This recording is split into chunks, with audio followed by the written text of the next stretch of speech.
guys, how are y'all doing? Just wanted to give y'all a heads up for day 4 through week 1. Basically, nothing has changed. I've been able to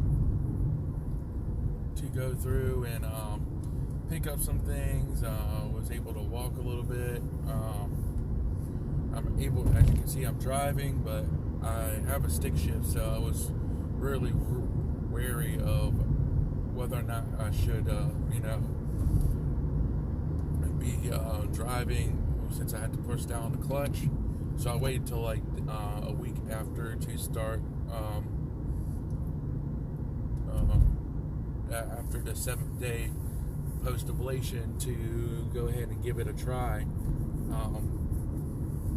I did get a call from my EP's specialist out of Lynchburg asking me how everything was. I was telling him, hey, I was having these things happen and these things. He's like, that's pretty sure that's normal for things like that to happen, but if you decide to flip over into AFib and you are symptomatic and you're like having shortness of breath or anything like that, you want to give us a call and let us know what's going on.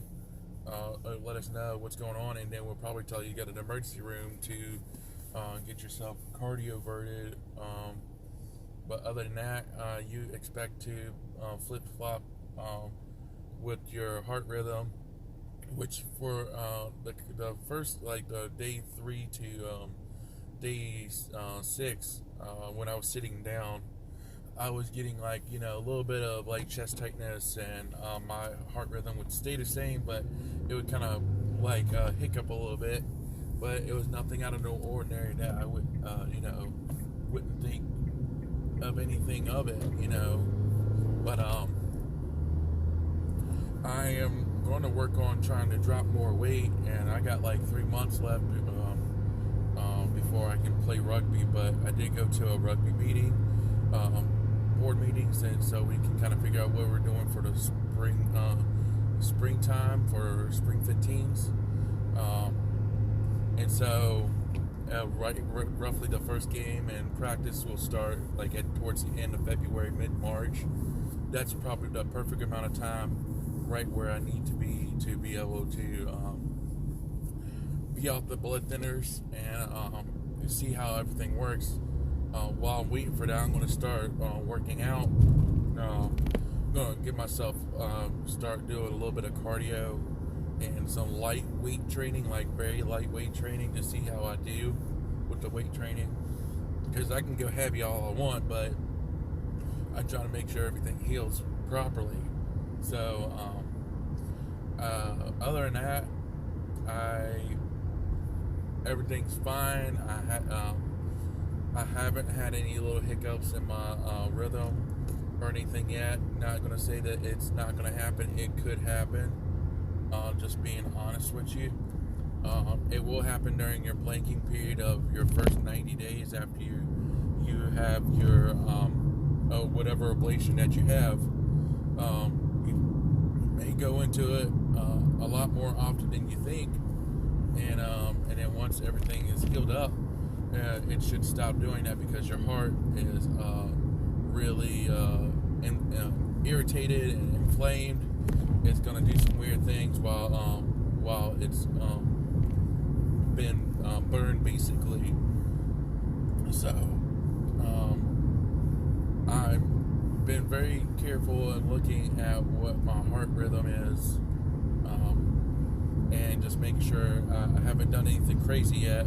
But this is following day 4. I haven't been able to post just because I've been just kind of like too lazy. But day 4 through week 1 is really nothing has changed. So I'll be posting weekly updates up to the 90-day blanking period, when everything is supposed to be healed up.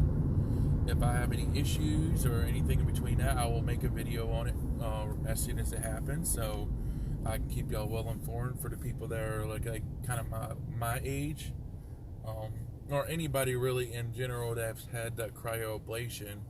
But the older people, the healing process may take a little bit longer because the older you get, the longer time, the more time it takes for your body to heal everything. But other than that, if you have any questions or anything, or just wanted to just see how the ablation is and the post ablation and how everything is, I have 3 other videos before this that kind of give you an idea roughly of how everything is. I'm trying to look right now to get into working on trying to get rid of this little big old turkey neck that I have here. That could be causing sleep apnea for me and everything. So I am on my way right now to see my nurse practitioner for my cardiologist to get a order to go get a sleep study done to officially rule out whether or not I have obstructive sleep apnea or not, which I think I do because I woke up at one morning kind of like a couple of times where I immediately had to go to the bathroom or was short of breath or something like that, and then my heart rate was really high. One of the big not symptoms, but one of the big things is like when you wake up and you immediately have to go to the bathroom, that's a telltale sign that you have sleep apnea. When I was reading up on it, so wish me luck. They will be giving me some stuff to be able to see whether or not I have sleep apnea or not, and if I do, wish me on my luck on trying to get used to the CPAP machine and everything. I do appreciate every single person that has been watching this video. I don't know if they have. I haven't been able to look. And I appreciate all of y'all's time and effort. Not time and effort. Appreciate your time, taking your time out to see how everything is. If you like